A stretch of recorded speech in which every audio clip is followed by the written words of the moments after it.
time you walk into the room, got me feeling crazy, shot my heart boom boom. Any other boy would stare, but me I look away, cause you're making me scared. Trying not to breathe, 1, 2, 3. Assalamualaikum warahmatullahi wabarakatuh. Halo semuanya, perkenalkan nama saya Elsa Septriani dari kelas 11 Episode 1. Di sini saya akan bercerita tentang sejarah, asal-usul nama Indonesia, Kepulauan Nusantara, dan nenek moyang bangsa kita. Saya akan membahas 3 hal besar yang menjadi dasar dari identitas kebangsaan kita, yaitu 1. Asal-usul nama Indonesia, 2. Terbentuknya Kepulauan Nusantara, 3. Asal-usul nenek moyang bangsa Indonesia. Semoga dengan memahami ketiganya, kita semua bisa semakin mencintai tanah air ini, bukan hanya secara emosional, tapi juga secara intelektual. Oke guys, kita langsung ke nomor 1. Siapa sih yang mencetuskan nama Indonesia?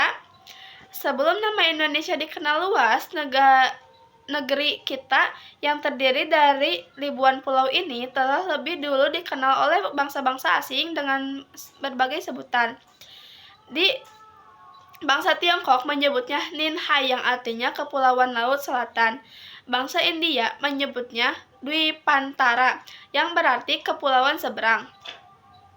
Para pedagang Arab menyebut wilayah ini Jazair Al-Jawi atau Kepulauan Jawa. Sementara bangsa Eropa seperti Portugis dan Belanda menyebutnya Hindia Timur untuk membedakan dari India yang asli. Namun, istilah Indonesia mulai dikenal secara akademik sejak tahun 1850 ketika 2 tokoh penting dari Inggris yaitu George Samuel Windsorf Erlangga dan muridnya James Rickardson Logan mulai menggunakan istilah tersebut dalam jurnal ilmiah mereka. Logan artinya memilih dan menyebarluaskan nama Indonesia dalam jurnal Journal of the Indian Archipelago and Eastern Asia. Nama ini dianggap lebih tepat dan netral untuk menyebut wilayah kepulauan kita.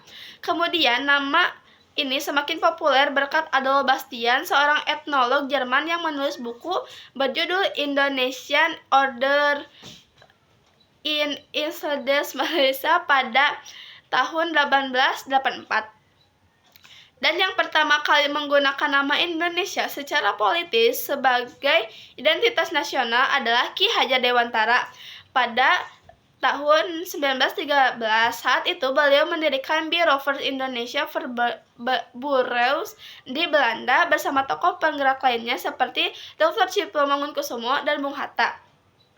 Sejak saat itu, nama Indonesia bukan sekadar nama wilayah, tapi menjadi identitas perjuangan dan simbol kebangsaan. 2. Bagaimana Kepulauan Indonesia terbentuk? Secara geologi, wilayah Indonesia terbentuk dari 2 lempeng benua, yaitu ada Sunda Slope di barat yang mencakup Semenanjung, Malaya, Sumatera, Kalimantan, dan Jawa. Yang kedua ada Sahul Slope di timur yang meliputi Papua dan Australia Utara. Dulu daratan ini menyatu, namun karena perubahan iklim dan kenaikan permukaan air laut yang drastis, sebagian besar daratan tersebut terendam, menyisakan pulau-pulau yang kita kenal sekarang.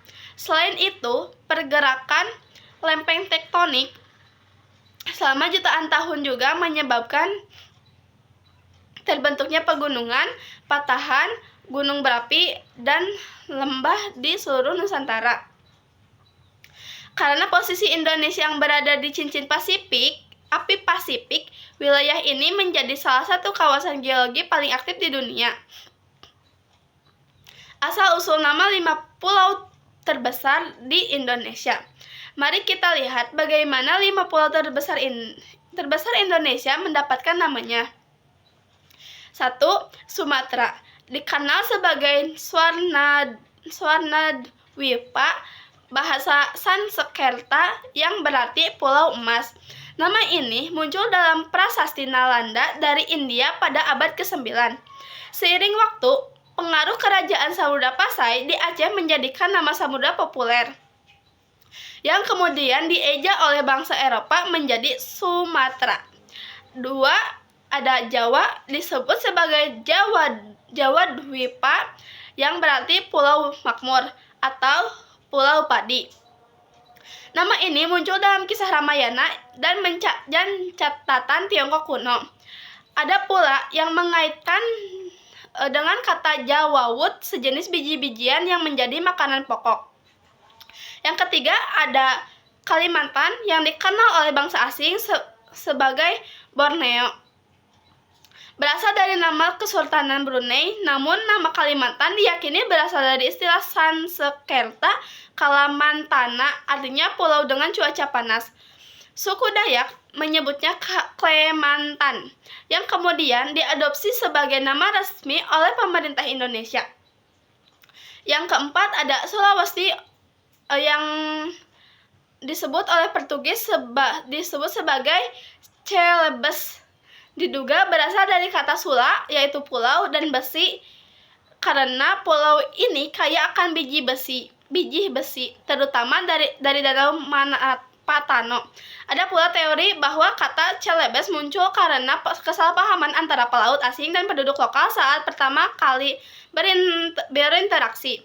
Yang kelima ada Papua, dikenal sebagai Irian yang konon berasal dari bahasa Biak seperti panas atau daratan besar. Nama Irian juga digunakan secara politis oleh tokoh Papua Frans Kaisepo yang mengusulkan nama ini dalam Konferensi Malino 1946. Sedangkan kata Papua sendiri berasal dari istilah Melayu yang merujuk pada rambut keriting penduduk aslinya. Yang ketiga terakhir ada asal-usul nenek moyang kita.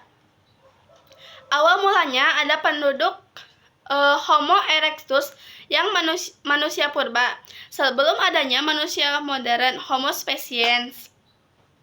Wilayah Indonesia telah dihuni oleh manusia purba sejak lebih dari 1 juta tahun yang lalu. Fosil terkenal seperti Fishbone erectus manusia Jawa ditemukan oleh Geonus di Trinil, Jawa Timur pada tahun 1891. Selain itu ditemukan pula Homo floresiensis di Pulau Flores yang hidup sekitar 500 tahun yang lalu. Namun, manusia purba ini tidak secara langsung menjadi nenek moyang kita karena merupakan cabang evolusi Homo yang punah dan tidak mewariskan garis keturunan kepada manusia modern. Terus, kedatangan Homo sapiens, yaitu manusia modern. Nenek moyang manusia modern yang pertama datang ke Nusantara adalah ras Australomelanoides sekitar 400 tahun yang lalu.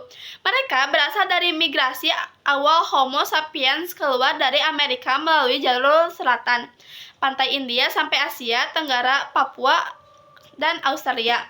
Ciri-ciri mereka berkulit gelap, rambut keriting, tinggal di Papua, Kepulauan Aru, dan sekitarnya. Keturunan mereka masih bisa kita lihat pada masyarakat asli Papua dan Melanesia hari ini. Terus ada gelombang Austronesia. Nenek moyang mayoritas bangsa Indonesia sekitar 400 sampai 500 tahun yang lalu, datanglah gelombang besar manusia dari ras Austronesia. Inilah yang menjadi nenek moyang utama bangsa Indonesia modern.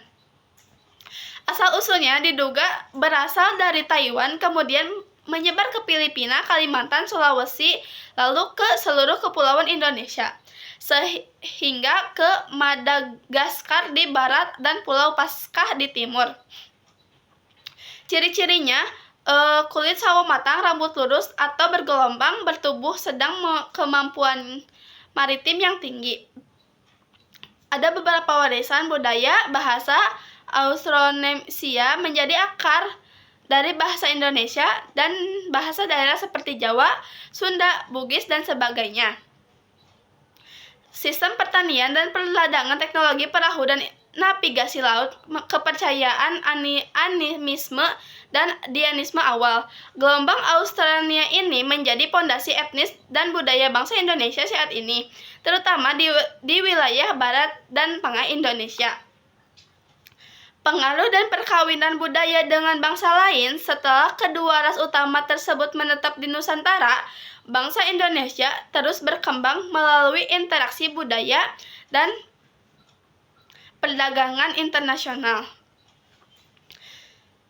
Beberapa pengaruh besar antara lainnya adalah: 1. India membawa agama Hindu dan Buddha mempengaruhi sistem kerajaan kasta, seni, dan bahasa Sanskerta.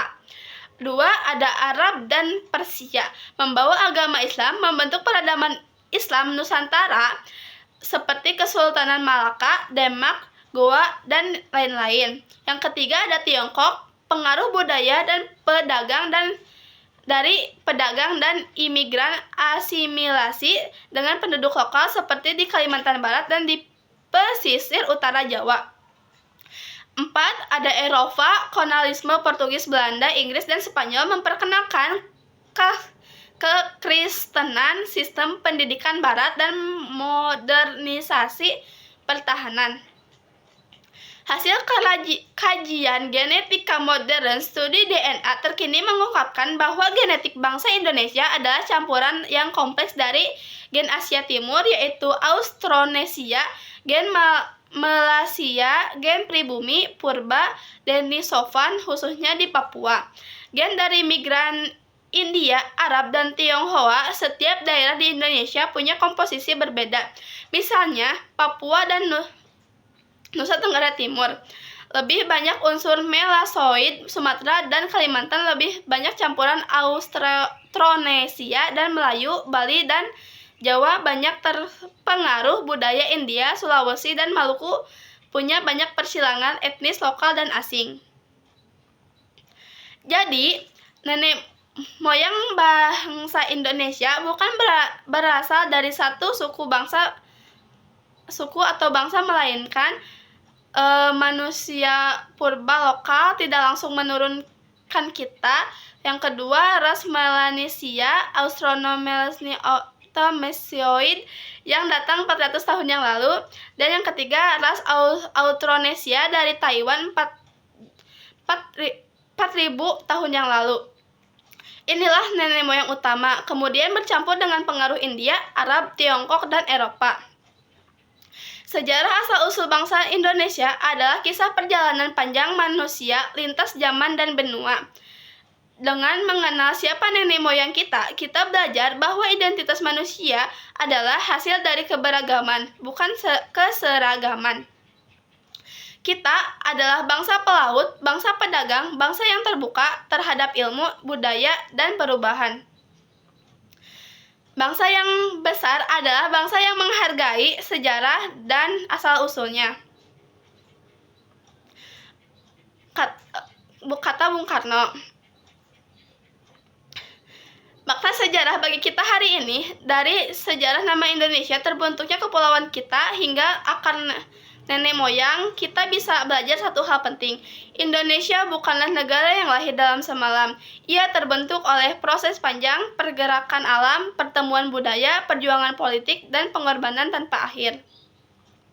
Nama Indonesia bukan sekadar sebutan. Ia adalah identitas, cita-cita, dan pengikat semangat kebangsaan.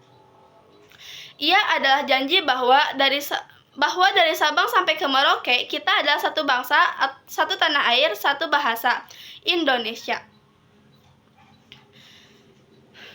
Mempelajari sejarah bukanlah sekadar menghafal tanggal dan nama tokoh, tapi tentang memahami siapa diri kita dan kemana arah kita akan melangkah. Dari sejarah, nama pembentukan, kepulauan, hingga leluhur kita, semua mengajarkan kita bahwa Indonesia bukanlah negara yang jadi dalam sehari. Ia terbentuk dari jutaan tahun geologi, ribuan tahun migrasi, dan puluhan tahun perjuangan politik. Sekian yang dapat saya sampaikan. Terima kasih atas perhatian dan waktunya. Wassalamualaikum warahmatullahi wabarakatuh. Salam sejahtera untuk kita semua. Dadah. Assalamualaikum.